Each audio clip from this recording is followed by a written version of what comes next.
Nah ini menarik teman-teman para pemirsa Samadyo TV, ini ada kejadian unik yang saya terima dari kisah beliau ini. Beliau itu waktu di pondok ya pokoknya seneng lelono broto. Nah, salah satunya ketika beliau waktu itu jalan kaki dari Kediri ke Madura kalau nggak salah, dari info teman-teman yang saya terima itu kejadiannya piye ya Jani kok aku dengan Madura ini kan lagi viral Joko Kendil yang sekarang jalan kaki di daerah Pantura ya sampai Batang, sampai Pekalongan, sampai Semarang, ada Demak, itu sampai sekarang bahkan masih terus berjalan. Menyikapi Joko Kendil ini gimana dalam sudut pandang musafir ini?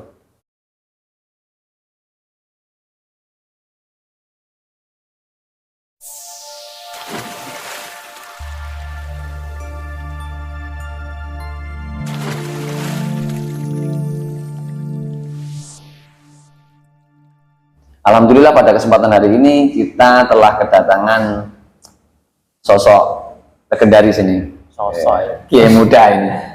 Ya, ini nanti kita akan bincang-bincang lebih dekat dengan beliau tentang sebuah peristiwa yang pernah beliau lalui yang sangat menginspirasi saya sendiri tentunya, umumnya nanti kepada para pemirsa Samadyo TV. Assalamualaikum warahmatullahi wabarakatuh. Waalaikumsalam warahmatullahi wabarakatuh. Sugeng rawuh Mas Hanif, panjenengan nama lengkap siapa ini Mas? Nama lengkap Muhammad Hanif Hidayatullah. Muhammad Hanif Hidayatullah. Ini asli pun dinjinan?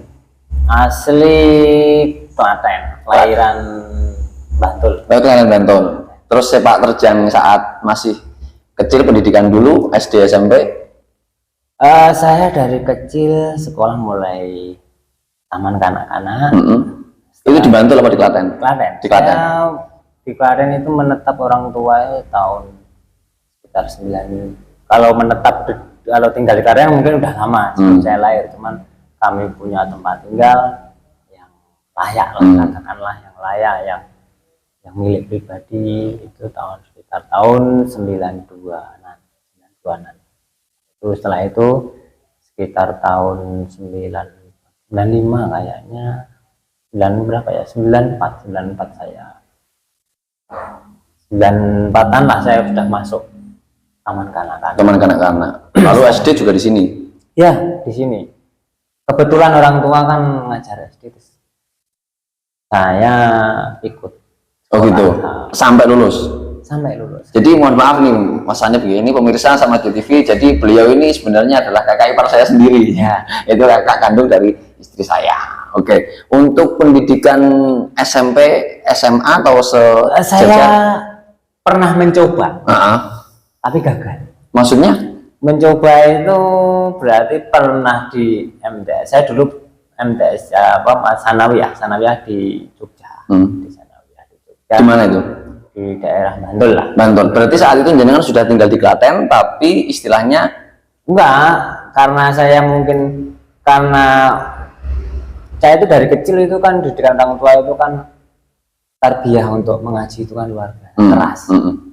Makanya habis saya dari kecil digembleng oleh orang tua, pokoknya ngaji walaupun tetap sekolah formal. Setelah SD pokoknya saya harus mondok. Mondok pesantren ya. Mondok, dan karena Mbah itu ada pesantren di daerah Hijiran.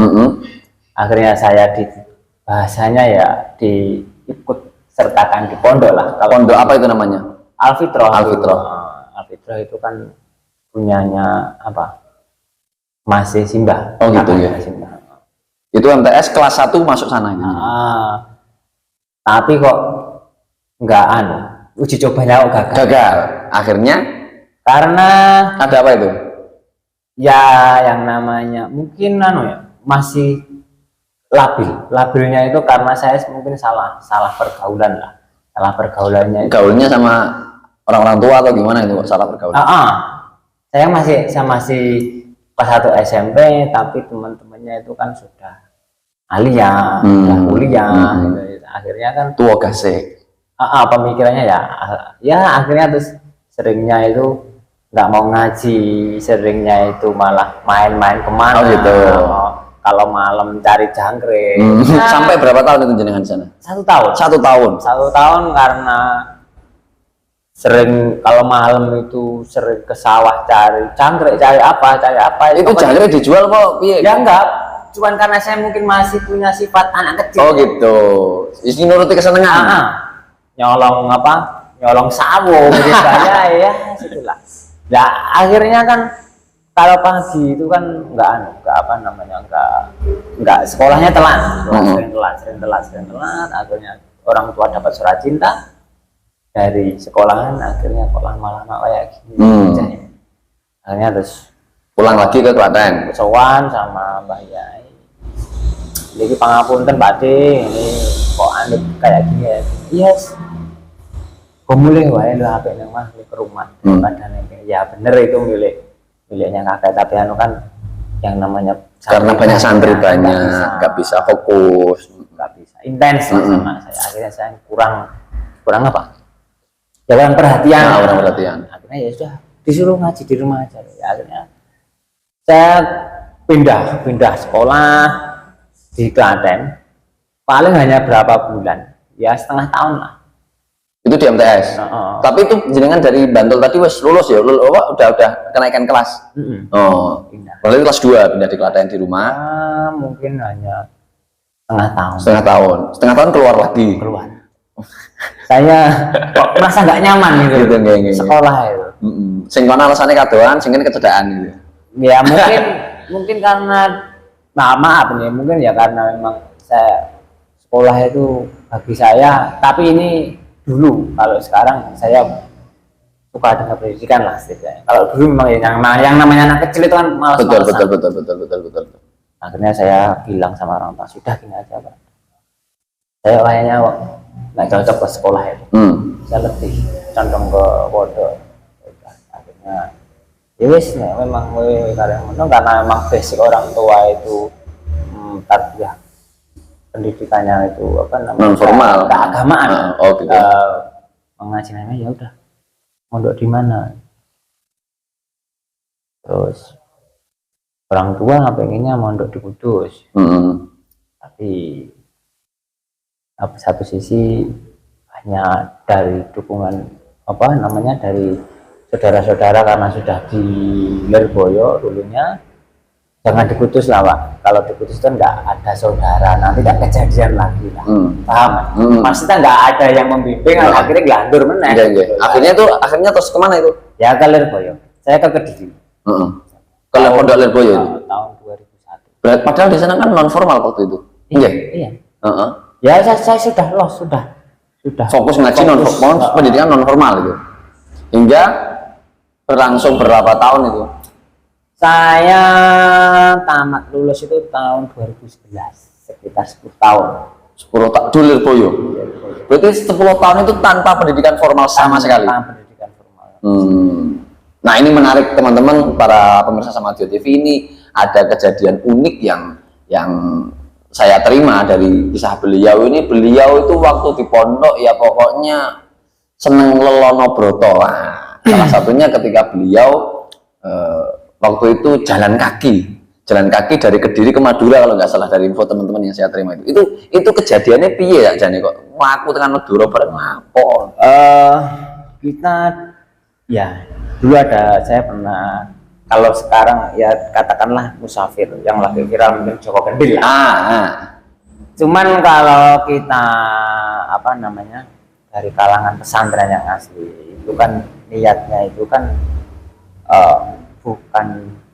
mungkin esensinya bukan di musafirnya tapi riyadhahnya. Oh gitu. Riyadhah itu kalau dalam bahasa orang masyarakat umum itu bagaimana itu riyadhah itu? Mungkin lebih ke spiritual. Bukan ke ya kenapa kan gini ya? Kenapa ada kendaraan, kenapa enggak? Ya karena dengan kita kesusah payahnya itu namanya riyadhah, apa sih? Tirakat. Nah, itu. Jadi kan banyak kalau di dunia pesantren itu kan rata-rata itu bukan rata-rata, banyak yang melakukan ziarah dengan jalan kaki. Ini saya garis bawah ya, ada benang merah. Antara musafir dengan peziarah itu kan beda kalau kalau ziarah itu, kalau jalan kaki bisa dikatakan ziarah dengan musafir. Musafir itu kan namanya apa? Perjalanan. Orang yang pergi ya. Lah kalau mereka dikatakan musafir itu kan belum tentu dia berziarah. Tapi kalau saya akhirnya karena dunia pesantren dan saya itu niatnya itu tabarukan ke makam-makam, saya ziarah. Karena dari senior rata-rata memang dulu itu ziarah dengan jalan kaki. Ya itu saya terinspirasi oleh teman-teman lah. Oh berarti udah ada pendahulu jenengan sebenarnya banyak. Saya itu jalan kaki sekitar tahun 2007-2008. Belum viral, belum jadikan konten kan? Belum ya. Kita sudah apa namanya? Sudah menjadi musafir. Itu jenengan jalan kaki murni. Saya itu terinspirasi oleh teman-teman karena udah ada yang 2 kali, 3 kali ziarah Wali Songo. Terus ya mungkin banyak menemukan apa namanya kata-kata spiritual lah gitu. Terus dapat penyemangat bahwasanya dengar teman-teman yang melakukan perjalanan itu selalu mampir ke Abah Lutfi ya. Itu beliau Lutfi itu cerita juga beliau ziarah dengan jalan kaki itu senusantara itu sekitar 17 tahun. 17 tahun ya beliau. 17 tahun. Makanya saya harus menjadi terinspirasi juga. Ya, akhirnya kita ngobrol-ngobrol sama temen yang dekat. Iya gini, ya awake dhewe ziarah ya. Ya setidaknya kita apa namanya? Kita sing cerak-cerak wae lah. Kediri Bangkalan. Padahal itu berapa kilo itu Kediri Bangkalan itu? Lupa ya kalau kilonya berapa. Pokoknya saya kalau 200 kilo lebih itu. Saya hampir 1 minggu lah. Perjalanan 1 minggu. Hampir. Itu akhirnya berarti jenengan tadi diskusi dengan temen, akhirnya berangkat berapa orang? 2 orang. Cuma jenengan sama teman jenengan itu? Orang mana itu? Orang Blitar. Orang Blitar. Itu akhirnya berangkat, kemudian kita istikharah dulu lah. Oh gitu? Enggak, kita nekat itu sebenarnya juga enggak? Kita istikharah, kita minta izin ke kedua orang tua, sana juga minta izin, saya juga ke tempatnya teman di Blitar, saya minta izin sama orang tua, Pak, kita mau gini-gini gimana? Ya, akhirnya saya juga minta izin ke bapak, itu bapak, ya agak posing penting sana ada sih, gandeng awalan, kita masih newbie, masih amatiran. Masih amatiran. Kamu pokoknya harus punya bekal, punya sangu lah, punya bekal. Karena apa? Karena dikhawatirkan nanti kalau kamu itu ikut-ikutan kayak yang sudah pemain lama, itu kan khawatir kan nggak kuat di jalan, malah tomaknya ada, malah akhirnya saya diberi bekal oleh orang tua itu berapa? Dulu katakan kayaknya 100.000.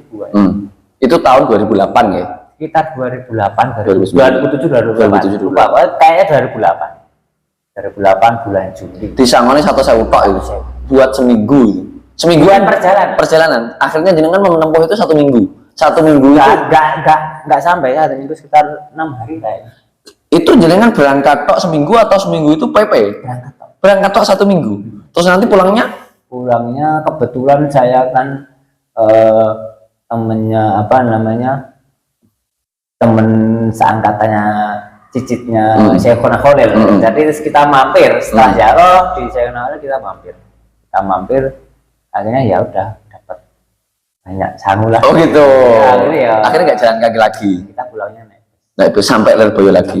Terus ngomong-ngomong masalah jenengan tadi kan membicarakan terkait tirakat ya atau riyadoh tadi. Dalam perjalanan jenengan itu ada kejadian-kejadian janggal nggak waktu jalan kaki ke Bangkalan di perjalanan ya. Kalau janggal sih kan ya jenengan sangat mulia ya, istilahnya memang itu memang sudah dilakukan oleh senior jenengan pun juga minta restu kedua orang tua, Mbah Yai juga niatnya juga sangat mulia, yang didatangi pun jelas itu Mbah aulia yang ada di tanah Madura itu. Enggak ada tanah Madura, setiap ada aulia kita. Oh gitu ya, berarti nggak langsung njujuk sana enggak? Setiap ada dari Kediri, mungkin dari Nyampes, Mbah Hesan, terus mana terus ke Mojo Mojo Agung, Sulaiman, Troloyo, terus kita mampir-mampir gitu. Kalau dari kota-kota tadi, jenengan berarti kota besar tadi Kediri sampai ke Bangkalan lewatnya kabupaten mana saja itu? Jombang. Kediri langsung Jombang, Terus Mojokerto, Sidoarjo, Surabaya, Ampel.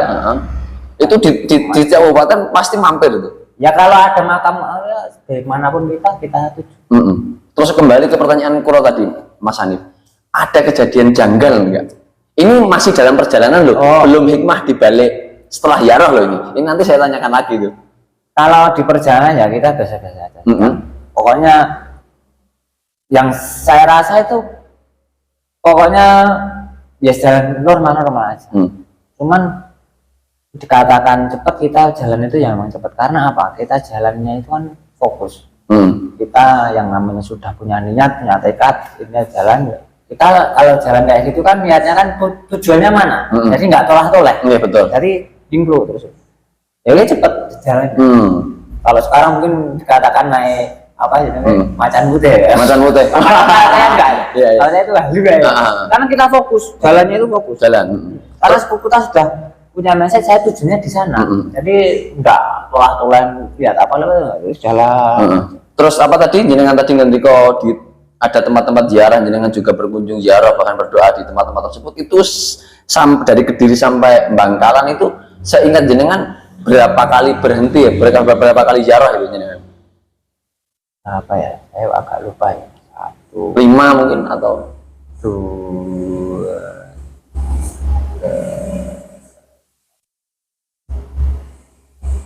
sekitar 6 atau 7. Itu pun enggak komplit saya. Karena sudah kelewat, terus akhirnya waduh kelewat harus balik meneh. Terus nah mobil itu penak balik malah putar balik gitu. Terus itu jenengan kan jalan kaki, mau nggak mau meskipun niat jenengan sangat kuat dan termotivasi oleh para senior dulu yang melakukan perjalanan ziarah dengan jalan kaki, itu kan jenengan juga manusia biasa. Maksud saya tetap jenengan kan juga capek, kemeng sikile itu terus piye leleren. Kalau saya sempat nangis. Saya sempat nangis Om. Waktu perjalanan itu? Nangis, benar-benar nangis. Jadi saya itu sampai baru sampai Purwasri. Purwasri itu masih di Kediri. Itu saya itu sudah ke Sleyo. Apa namanya? Jalan kejeglong ke Sleyo. Itu baru Purwasri. Purwasri sebelum Jombang. Jadi masih di Kediri. Waduh, ini akhirnya udah tetap kalian bengkak, apuh. Oh berarti nggak cuma cedera ringan itu sampai bengkak itu berarti loro tenan itu. Saya dapat apa galah kayu, ya tangguh teken, pakai tongkat ya? Ya karena memang untuk numpang. Tapi saya sudah bengkak. Terus jalan terus. Pertama itu saya itu bawa, saya itu kan pakaiannya ya pakaian gelandang lah, pakaian sobek-sobek sama celana sobek-sobek itu berdua. Terus pakai kresek buat apa namanya, buat bawa sajadah sama itu sama pakaian bersih untuk sholat. Terus sama saya bawa aqua besar. Lama kelamaan kan capek nih, saya kresek ya. Waduh, akhirnya saya buang gitu. Bot-boti. Akhirnya bot-boti. Aqua itu saya buang. Akhirnya yes, udahlah. Berarti memang nggak ada apa pikiran untuk kembali lagi meskipun belum jauh itu dari pondok itu. Saking kuatnya tekad itu ya. Sudah bulat itu. Terus pamit Mbah Yai barang ras itu. Nggih. Itu enggak ada Mbah Yai wis muga-muga hasil masuk yo izin lah bahasa malu. Kita tetap jalan terus. Jalan. Singkat cerita, kalau masa perjalanan capek enggak. Saya sampai Mojokerto akhirnya sudah. Saya enggak kuat karena berdarah-darah kaki sudah. Karena kita berhenti kan cuma istirahat. Jalan. Kita enggak pernah ngecamp. Enggak pernah. Enggak, maksudnya ngecamp itu ngecamp yang lama. Kalau kita istirahat ya tidur, bangun tidur, berangkat. Tidur kita berangkat. Itu kaki sudah mulai berdarah-darah. Itu enggak jenengan pijet ke apa periksa ke di jalan enggak? Enggak. Paksa itu.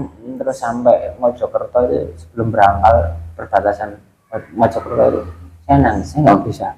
Rawan nggak kuat untuk lanjut. Nggak kuat. Nangis saya. Nangisnya itu bukan karena sakitnya. Ya Allah. Coba nih kok kayak ini. Setiap saya 3 langkah, Depok. saya sampai apa ya, merambat ngesot lah cara kasarannya sama temen, harus ayo aku rak kuat ini ngebis ya, walah suwi ceran padahal baru di Mojokerto.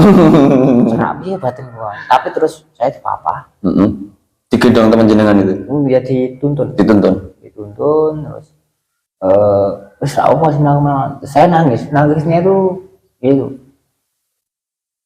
keinget apa jenenge Mbah Yai, keinget orang tua, keinget saya sudah pamitan, sudah minta doa restu, masuk orang kuat lah. Perang batin lah di antara sakit yang luar biasa, di antara apa ya, motivasi wis kadung bulat. Akhirnya pelan terus sampai berapa kilo kita istirahat, akhirnya bisa jalan lagi gitu. Kayak ada apa ya, kalau sembuh sih enggak, cuman kekuatannya itu kembali. Padahal posisinya masih bengkak secara fisik ya. Banget dan berdarah-darah. Kan pakai apa, sandal jepit itu kan pasti kan luka di jempolan. Berdarah-darah. Ya udah di Sidoarjo itu di bypass itu, waduh, jalannya kan alon-alon saking sakitnya. Akhirnya kita sampai Sidoarjo, lumayan Trans Surabaya. Terus setelah selamat datang di kota Surabaya itu apa namanya, sembuh, fisik pun udah kempes itu. Enggak, sakitnya hilang karena tersugesti. Sudah sampai semua tekan itu, tersugesti itu bisa bisa menghilangkan rasa sakit. Akhirnya saya ke Ampel, terus ke Boto Putih, ya Mbah Sunan, baru terus ke Boto Putih dan ya sekitarnya. Terus saya mau ke Madura, saya keliru masuk ke itu dekat pelabuhan di apa namanya, di pangkalan militer. Itu kan berarti kan keliru di pangkalan militer, maksudnya kan jalan masuk ke kayak pangkalan militer, kayak apa, rumah-rumah dinas antara itu langsung saya kejar, langsung ditangkap, diinterogasi. Tentara siapa? Mau kemana? Apa ini kan pada waktu masih banyak teroris. Nah dikira kita berdua itu mau mungkin kan bawa kresek sama bawa tas, teman bawa tas, saya bawa kresek, kemana-mana saya bawa kresek hitam. Saya dari pondok Pak mau Yaro kemana? KTP, KTA apa? Kalau ada satu KTS ya, kata santri gitu. Yes. Anu Mas, ya enggak apa-apa. Saya minta maaf Pak ya, kita maaf ya, kita juga minta maaf. Tapi saya kok hendak-hendak itu ditakutkan karena memang saat ini lagi musim-musimnya ledakan bom itu, dikhawatirkan juga. Pasti kita enggak ada apa-apa Pak ya. Jangan keliru jalannya, bukan di sini tapi yang ke arah sana. Kalau mau ke Madura, kalau mau ke pelabuhan, ya maaf. Ya udah, saya pernah ditangkap di situ. Marahin di Pak TNI. Terus ini kan jenengan tadi cerita panjang lebar dari Kediri sampai Surabaya ya, ini singkat cerita. Itu kan jenengan jalannya juga lewat jalan raya toh? Jalan raya. Itu apa wong tiap wong apa ngendeki terus banyak. Oh berarti memang ada banyak yang ngampiri, istilah wong melas lah gampangannya. Karena kan memang dari dulu itu kan kalau di daerah Pantura, di daerah Jawa Timur itu ketika ada orang yang kayak musafir itu mereka antusiasnya luar biasa. Sangat respect gitu. Tapi tetap nggak mau. Memang ini prinsipnya saya harus sampai tujuan dengan jalan kaki gitu. Ya karena memang sudah wis kadung tekad lah. Pokoknya nggak ada campur tangan orang lain. Nggak ada campur tangan transportasi lah gampangannya. Terus jenengan dari Surabaya mau ke Bangkalan tahun 2007-2008 itu kan belum ada Suramadu. Belum. Terus akhirnya nyebrang dia itu renang. Enggak lah, naik kapal. Naik kapal. Lah itu berarti tiketnya kira waktu itu 6.000 kilo. Oh gitu.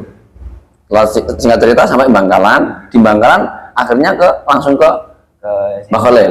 Terus kita ke ke Nurul Khalil karena putranya Nurul Khalil kan satu angkatan, satu kelas. Oh, teman di Selerboy juga. Oh. Nah, Akhirnya di sana berapa hari itu di Bangkalan? satu minggu. Satu minggu terus diajak ziarah-ziarah ke guru-gurunya Syekhuna Khalil di daerah Madura. Oh. Terus ke Petilasan. Itu jalan kaki lagi? Ya, enggak. Oh, enggak, pakai kendaraan. Fortuner apa ya? Oke. Terus itu setelah selesai berarti akhirnya pulang. Pulang ke pondok. Pulang ke pondok. Oh, pulang ke pondok. Kalau teman jenengan tadi orang mana ini? Blitar. Namanya kalau boleh tahu? Imam Sibawai. Imam Sibawai. Oh, kayak ulama nahwu itu ya. Imam Sibawai. Namanya toh. Nah, ini menarik pemirsa. Kita tadi kan banyak tanya tentang perjalanan beliau menjadi musafir waktu itu di tahun 2007-2008. Nah, ini kan sedang viral ini sekarang tentang musafir yang sekarang viral di medsos ini. Kita sebut beliau siapa namanya itu saya lupa. Joko Kendil. Nah, Joko Kendil itu bukan Joko Dobel ya. Joko Kendil. Nah, iya. Nah, ini kan tadi kan jenengan saya anggap tidak sembarangan melakukan musafir. Ya. Artinya ada teorinya, ya, minta restu dan Mbah Yai dan pasti dari diberi nasihat-nasihat tentu dengan restu orang tua. Ini yang jenengan anggap sebagai musafir yang asli itu ya seperti ini. Artinya yang dengan prosedur, dengan prosedur keagamaan ya seperti. Terus sekarang ini kan lagi viral Joko Kendil yang sekarang jalan kaki di daerah Pantura ya sampai Batang, sampai Pekalongan, sampai Semarang, ada Demak, itu sampai sekarang bahkan masih terus berjalan. Dan kalau nggak salah saya juga mengklaim bahwa tujuannya tuh kemana nggak ada itu. Kalau menurut jenengan menyikapi Joko Kendil ini gimana dalam sudut pandang musafir ini? Saya enggak, kalau secara perspektif apa? Nah, dalam perspektif musafir. Saya kurang paham, saya enggak. Cuma kalau menurut saya yang namanya musafir itu yang kalau sudah mulai ada ketemu inilah enak sudah halu, sudah enggak masuk karena saya di doktrin oleh dulu saya ketemu di daerah Troloyo itu saya dipanggil sama musafir sepuh yang sudah menjadi musafir itu 15 tahun. 15 tahun menjadi musafir. Sini kamu, sini mas. Kamu kan masih newbie tuh, masih awal-awal sini. Kamu saya briefing. Jangan di tempat-tempat itu. Kamu langsung saya ajak ke pendopo, terus dikasih arahan gini loh. Jadi musafir. Kamu niatnya apa? Ziarah toh, boleh berkah toh. Itu orang Madura. Jangan sampai kamu ternodai oleh oleh hal-hal yang dianggap halu lah, kegaiban ini. Pokoknya kalau kamu musafir satu, di briefing. Kalau jalan kaki, kalau malam hari harus melawan arus, melawan arus. Tidak melawan arus itu maksudnya? Kalau kita jalannya itu di kanan. Tidak boleh di kiri. Oh gitu. Karena kalau malam banyak kejadian musafir itu meninggal ketabrak bis atau truk. Jadi harus sebelah kanan. Kita tahu. Kalau di kiri itu kan kesutuk kok. Kadang kan ngeblong, truknya akhirnya nyasar. Banyak kejadian. Satu itu. Itu teknis ya. Terus nomor kedua diterangkan. Musafir itu banyak macam-macam. Ada musafir yang gagal hidup, merasa gagal hidup. Karena banyak problematika di rumah tangga dan dia melarikan diri. Pelarian. Ada yang kayak gitu. Ada yang lambrang lah, nggak jelas mau ngapain, akhirnya terus menjadi musafir. Ada yang memang punya pembimbing lah, kayak guru disuruh kan itu jelas. Kalau ada pembimbing itu ada yang penanggung jawab. Ada gurunya. Ketika kamu sudah melawan kayak gini, besok kamu melakukan sudah ini kamu dikatakan lulus menjadi gini kan ada. Berarti menurut jenengan setuju ya istilahnya orang yang belajar itu yang orang yang punya guru itu tidak hanya dalam konteks belajar, tapi juga dalam tirakat-tirakat itu juga punya guru. Iya. Karena kan harus ada pembimbing. Nah tujuannya kalau nggak ada pembimbing, kita musafir jalan terus gelambrang itu Melu sopo gitu. dan mau apa tujuannya? Akhirnya kan menerka-nerka. Ya mohon maaf, mungkin kalau menurut saya, ini perspektif pribadi saya. Kalau mereka yang mengatakan jadi musafir ketemu ini dipakai ini menurut saya itu halus. Karena tujuan menjadi musafir kita apa namanya kita ya roh kita apa itu kan bukan itu. Kalau dulu saya dulu ya murni kita cari barokah dan biar kita merasakan kehidupan yang berada di jalan itu biar tahu kehidupannya itu kayak apa. Jadi seorang gelandangan yang tidak tahu kehidupannya kayak apa. Bukan kok yang kita tuju biar nanti bisa ketemu yang di Jaro dan apa. Saya ya dibilang itu termasuk kata-kata merusak niat tadi itu. Wong saya itu pas waktu di Troloya itu dibilangi sama itu, jangan sekali-kali kalau Jaro ketemu sama yang kamu jaroi itu kamu yakin itu namanya pembodohan. Itu bukan yang kamu jaroi, itu jin ataupun setan. Kita tidak mungkin lah kita yang orang kotor kayak gini, kita yang masih perlu banyak belajar begini kok Mbah Wali sampai nongol sampai menunggu kita itu sudah nggak orang sangat tidak kelas, sangat tidak layak. Tidak layak. Itu kok banyak yang ya itulah banyak yang niatnya menjadi karena banyak godaan-godaan yang kegaiban yang luar biasa. Makanya saya diwanti-wanti, kamu mumpung masih newbie saya briefing. Ojo kebacot itu. Banyak itu kamu lihat musafir ya, yang kayak gini. Musafir itu nggak harus nggak harus bisa kegaiban itu malah justru malah pelarinya ke dukun-dukun gitu. Oh gitu nggak? Kan pada akhirnya kan yang namanya kita mencari barokah itu kan tujuannya kan bukan untuk ketemu hal-hal yang goib. Kita nyari apa? Kita nyari berkah biar kita bisa mengambil kemanfaatan dari perjalanan itu apa, belajar hidup apa, bukan kok terus dapat ilmu apa itu enggak. Dan saya rasakan saya juga nggak dapat. Yang saya dapatkan banyak pelajaran dari perjalanan hidup, saya banyak kemanfaatan, tapi saya juga alhamdulillah bersama saya nggak ada diperlihatkan sesuatu keanehan enggak.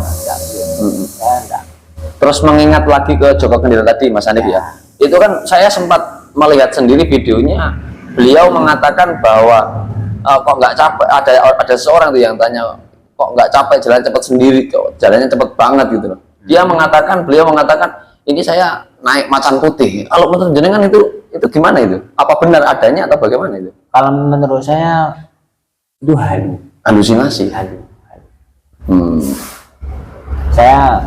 Saya nggak kurang apa ya? Ya saya nggak tahu, tapi menurut saya itu ya yang namanya orang niat menjadi musafir itu kan mesti kan pure pasrah kan. Ngapain juga kalau harus eneng macan putih.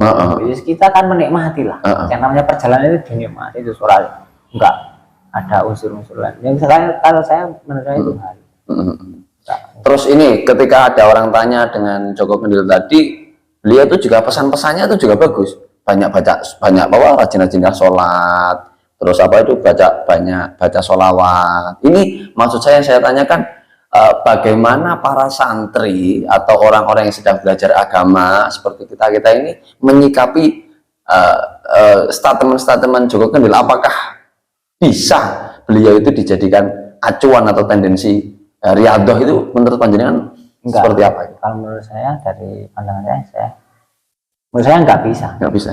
Karena apa? Karena yang namanya kita nggak tahu lah siapa Joko Kendil itu, siapa dari mana, gurunya siapa, syariatnya gimana, dia memutuskan menjadi seorang musafir atau pejalan kaki ke sana kemari itu tujuannya apa, dari punya problematika apa. Rata-rata 80% lah yang pure niat riyadhah jadi musafir itu jarang. 80% pelarian. pelarian. Berarti saking judek neng omah apa banyak masalah. Pengusaha bangkrut, pengusaha gini, akhirnya dia mencari guru mungkin spiritual, sudah kamu jadi musafir aja, ya kan? Ya, kan sedangkan beda-beda. gurunya nggak jelas gitu. Kita kalau dari basic saya yang pesantren, pure pesantren itu kan, kalau orang punya problematika itu kan bukan malah menjadi musafir. Ya problematika ketika kita punya masalah berat ya apa? Bisa beri wasola gitu loh. Dan safiru ya ilallah gitu kan. Kok enggak terus menjadi musafir ya kita mendekatnya dengan beribadah gitu, ibadah sholat banyak ya. Jadi harusnya seperti itu para santri ya. Kalau kok punya problem yang belang-belang itu ya emang orang yang nggak jelas akhirnya. Ya kalau ya banyak orang teman-teman yang pure niatnya menjadi musafir mencari keberkahan banyak, tapi lebih banyak kayaknya saya dapat ketika ngobrol-ngobrol itu mereka rata-rata punya problematika kehidupan. Oh malah gitu ya. Oke, terima kasih banyak Mas Hanif. Nanti lain kali nih para pemirsa Samadiyah TV tentunya masih ingin sekali ya melihat saya ngobrol dengan beliau ini. Wah, ini pengalaman beliau luar biasa banyak, tapi ini waktunya udah mau banyak acara ini ya. Oke, nanti kita sambung lagi kapan-kapan Mas Hanif, tentu dengan tema yang lain dan dengan mungkin dengan sudut pandang yang lain. Insya Allah nanti kita ketemu lagi. Matur nuwun sangat. Assalamualaikum warahmatullahi wabarakatuh.